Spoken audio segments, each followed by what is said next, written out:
We see the story of Jesus going to the cross, and everything seems to kind of be hand in hand. And then there's this one character that seems to interrupt the narrative. His name's Barabbas. We don't even know much about him except that he's a murderer, a leader of an insurrection, a rebel. And why he's even mentioned, sometimes I'm not so sure. It's like, what? This is about Jesus going to the cross. So in this moment, Pilate thinks, I hold the destinies of these two men in my hand. I know the Jews have a tradition that on a holy day, I will release one of the prisoners on death row. Pilate stands on this audacious stage, who now presents Jesus, Son of the living God, versus Barabbas, the thug and rebel. He says, all right, who do you want? This is blasphemy. This has gone too far. There's no comparison. This is a rightful prisoner, a man who should be on death row. He's a rebel against Rome. He leads a rebellion. He murders people. He's a bad man. He's a thug and he's a crook. He deserves the chains and he deserves the crucifixion. Jesus, what has he done but heal, restore, deliver, set free, open blind eyes, open deaf ears, heal the lame and the leper? What has Jesus done? Who do you want? We want Barabbas. Yeah, give us Barabbas.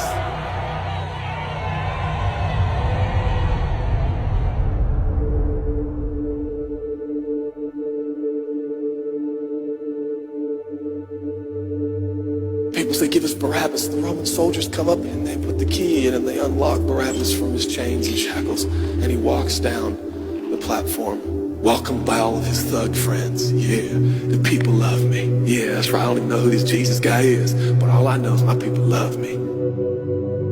There seems to be no conscience in Barabbas. There's no record of him turning to Jesus and saying, I owe you everything now, for you have set me free. No, I don't see any of that in Barabbas. And God knew that.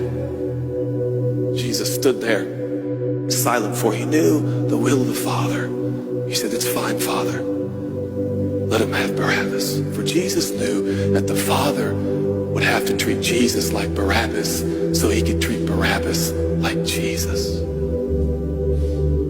Barabbas thought it was the people that set him free. No, no, no, no. It was the love of the Heavenly Father. When I look at the story, I realize who Barabbas really is. That's me. That's you. That's us. And I felt, I was reading this the other day, and I felt God speak to me. I love Barabbas. I love him. But God, he's a bad man. I love him. And I wanted him to go free. But didn't you know that he probably would have never acknowledged the freak? Yeah, but I love Barabbas. While we were still sinners, Christ died for us. God sent his Son for Barabbas, even the one he knew would walk away from Jesus and his free gift and never come back. He loves him. And the nerve, the gall, and the audacity of believers to think, I got saved by grace, but now that I'm in this deep, dark place of bondage, I better work hard to get myself out. What? That's the opposite of the gospel. Are you bound? Are you held under the power of this temptation, this sin, the sexual urges? Do you feel like it's controlling you? What are you gonna do? I'm gonna shake myself free. Stop it! No, you won't! You're no match for the powers of hell and the urges of sin and sexual temptation. You will not overcome it, and you will never overcome it. You'll just be another statistic. There's no answer within yourself. Your own marriage, your own goodness, your own discipline, your own devotion will not save your marriage and will not save your kids. There's only one. And he's the one that took your place. He's the one that stood silently on the platform with Pilate and said, yes, take me. How many times have I stood on that platform with Pilate and Jesus, and I'm the Barabbas, and they start to take my chains off, and I say, no, I deserve this. I deserve the guilt. I deserve the shame. I deserve the consequence. I deserve it. Jesus seems to look at me and say, no, son, let me have it. Let me have your sin. Let me have your pain. No, God, I did it to myself. I deserve it. My marriage won't make it. This is what I deserve. I deserve divorce. I deserve poverty. I deserve sickness. I deserve it all. No!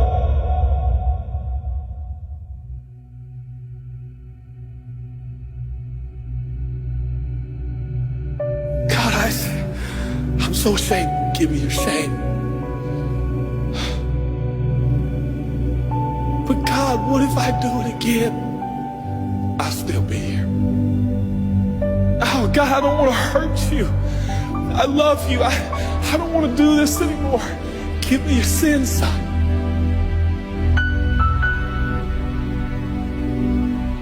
This is all we got. It's all I got. It's all you got.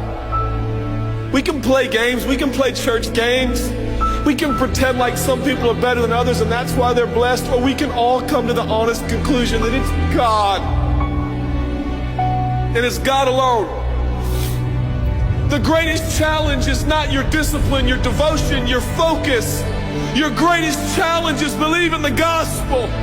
Could it be that there's a God with a love so scandalous, so wide, so deep, so vast, so high, so expansive, so welcoming, so inclusive?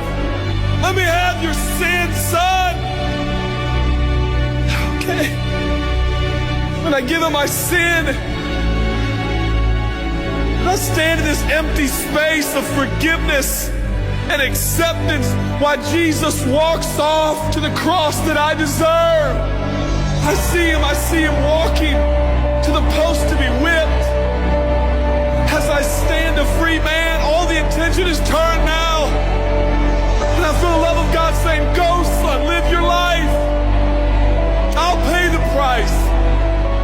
Where did we get off thinking that we were gonna set ourselves free?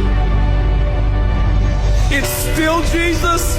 It'll always be Jesus. It'll never stop being the power of Jesus.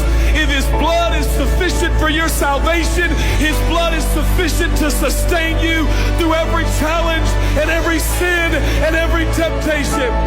Jesus is enough.